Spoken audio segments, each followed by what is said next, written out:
Hah?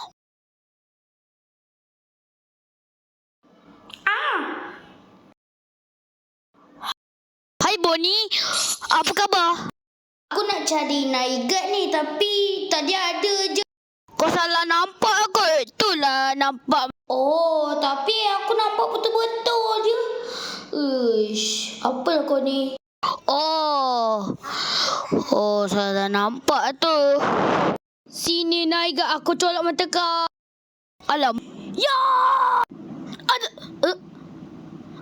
Aduh, sakit mata. Foxy, kau nampak? Aku nak colok mata dia. Apa lagi?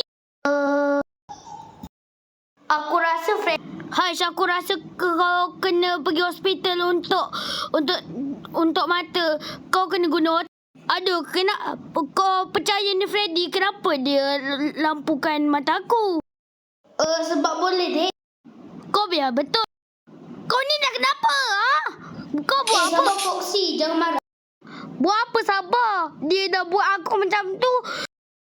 Woi budak, kau teka ni. Aku tak kisah itu Freddy ataupun Nightguard, asalkan dia bagi aku duit raya. Malas nak bagi. Kau diam sebelum aku tembak kau punya itu pistol mainan yang aku bagikan. Aku nak panggil Freddy. Mana dia Freddy? Freddy? Assalamualaikum Musa. Waalaikumsalam beruang. Okey, kita ada dua.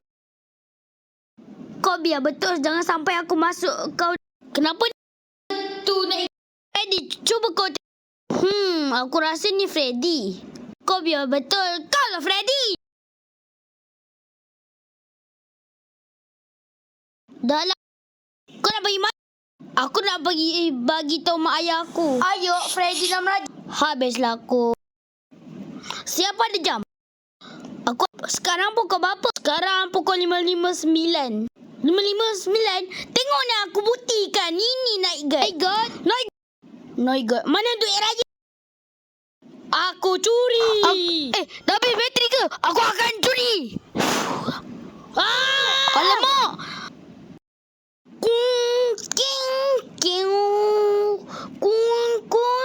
Sekarang dah pukul 6. Yeay! Dah habis ke?